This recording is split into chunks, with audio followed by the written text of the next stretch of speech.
Hey guys, so this review is coming to you from inside of this blanket because it's December and it's freaking cold! That darn movie show! So yeah, I don't know if we're gonna have to call this like a new series, like Blanket Chat. But I thought for today I would pick something from my DVD shelf to talk about, and the movie I went for eventually was Black Swan, which this is going to sound a little bit strange, but Black Swan is one of my favourite horror movies of all time. And yes, I know most people will maybe pick up on kind of the body horror element of Black Swan. So like, when she's kind of pulling the skin off her fingers, or the bit where like her legs sort of snap to form swan legs in that sort of horrible transformation scene. The really sort of gross bits. But I think if we're talking about horror, as in its most kind of simplest terms, as a movie which causes fear.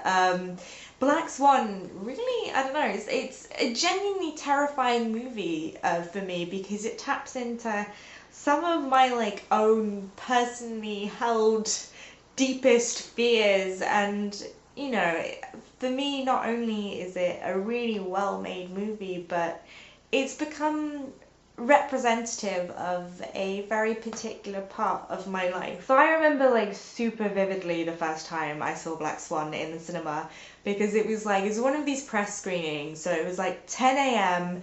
and there was no one else there except for me and these two little old ladies who throughout the whole experience were just so chill. They were just like passing candy to each other. They could not give a crap about what was going on screen.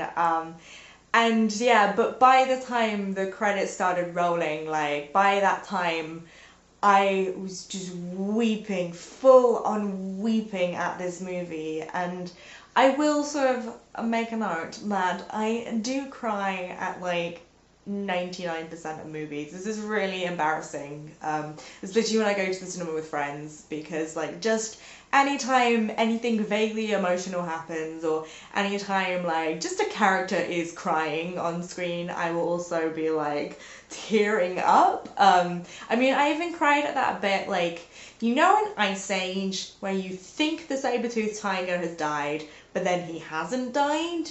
And yeah, I was there just like crying, just being like, oh god, I hope he's okay.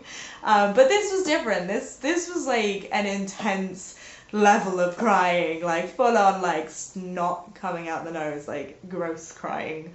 But I had to like file out of the cinema just straight past these two little old ladies who were still just so chill, just like the movie did not faze them. They were just bitching about like Sandra and her like presumptuous choice of chinaware, or something just random like that. And yeah, it was at that moment that I realized that this movie was going to have a very sort of personal impact on my life. And I think a lot of people can sort of relate to that feeling, and I think that that is what makes Black Swan such a great piece of cinema. Because like I know that I put so much stress on myself, and like obviously I haven't gone as far as like creating an alter ego and stabbing myself with a piece of mirror, but I did have moments where I was so stressed that I would feel very paranoid. I would feel like someone was sort of, I don't know, hovering behind me, or that my door handle would start to turn and someone was going to come in. And they were really small moments, but they really freaked me out at the time. And so I think I turned to Black Swan in a strange way, because it felt comforting to understand what Nina was experiencing. Because really this movie is all about internal psychology, and Darren Aronofsky as a director is just so good at portraying that. Even the sound design of this movie is just completely like insidious, like the sounds of bones snapping and nails like cracking. It's yeah, this movie really sort of surrounds you, and you really just kind of step inside Nina's brain. And it's a movie that really sort of expands the idea of the unreliable narrator to its like fullest potential. Because if you take something like the nightclub scene, so you've got, sort of these flashing lights and they're sort of dancing, but then in between all of that, there's intercut these images of Swan Lake, and sort of, I guess, symbols of Nina's paranoia. And yeah, so these moments, they become subconscious moments, and so you can't exactly tell what's happening, but you get that feeling of uneasiness, the feeling that, you know, something is wrong. And so in that way, I think Aronofsky is just so good at creating this really like visceral feeling of madness. Like it's not explaining it to you, it's making you feel it. And in the same way that like Requiem for a Dream just made you really feel like how awful sort of being on drugs, like being addicted to drugs would be, and which is why I think Requiem for a Dream is like the best anti-drugs PSA of all time. And another part of this movie that I find really interesting is the sort of subjectivity of the relationships that Nina has with those around her. I mean, we're watching this movie from the point of view of a woman who is losing her mind, and so we're constantly spending the entire movie trying to figure out like what's real and what's imagined. And I think that really comes into play when we start trying to figure out sort of what the motives and personalities of the other people in her life are. I guess if you take her mother, for example, because I've seen a lot of people sort of label her the villain of the piece, and there's even sort of theories out there that she was sexually abusing Nina. But at the same time, I don't know how much of that evil strain is really just in Nina's head. You know, because, you know, overprotectedness can come from a place of good and a place of love and a place of caring.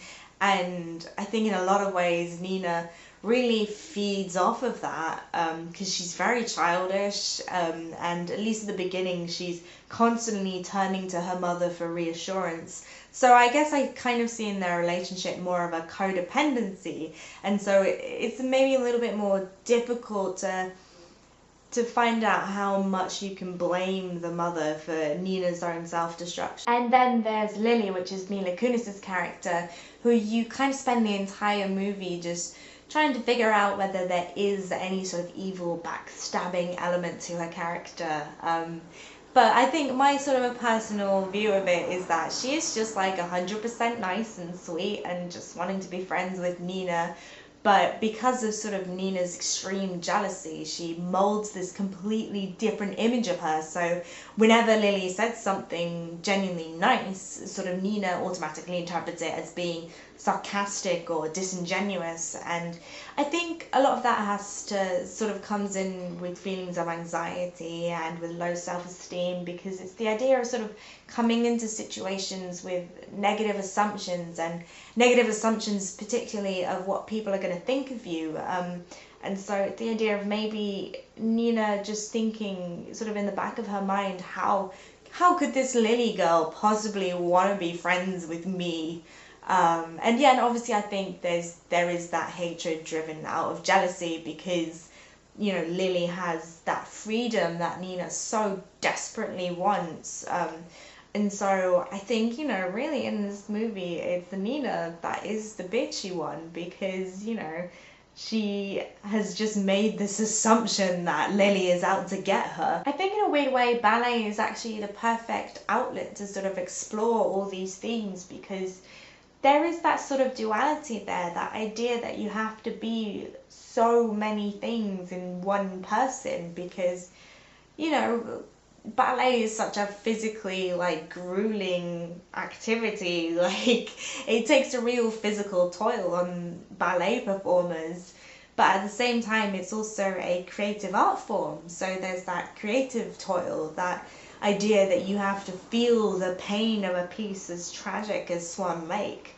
And then, I guess, you know, to see Natalie Portman so thin in this movie, but at the same time, you know, she's thin and she's fragile, but there's all that muscle, there's that really sort of internal strength, and, like, I don't know, I don't want to, like, sound offensive or offend anyone by saying this, but I think, you know, that image of a ballerina's body, you know, at one point so thin and fragile, but also so sort of muscly at the same time. I don't know, I find it beautiful, but at the same time I find it slightly off-putting.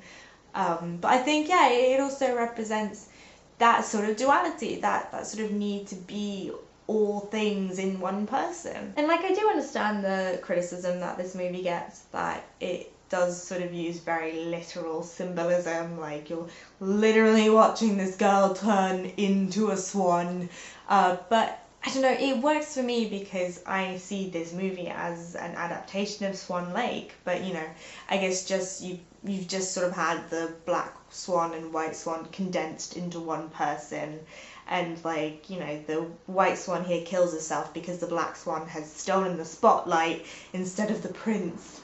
But yeah, and then, you know, because ballet, it is such a visual art form, it sort of works through these obvious big uses of symbolism. So it made sense for me, at least, to sort of tell the story in that format, in that way. So yeah, that's it. So yeah, if you have seen Black Swan, I would love to know what you thought. You can either let me know by commenting down below, or you can tweet at me here. And also, yeah, if you enjoyed this video and you would like to see more, I would super appreciate it if you took a moment to like and subscribe. And yeah, and hopefully I will see you guys soon. Thank you so much for watching. Bye.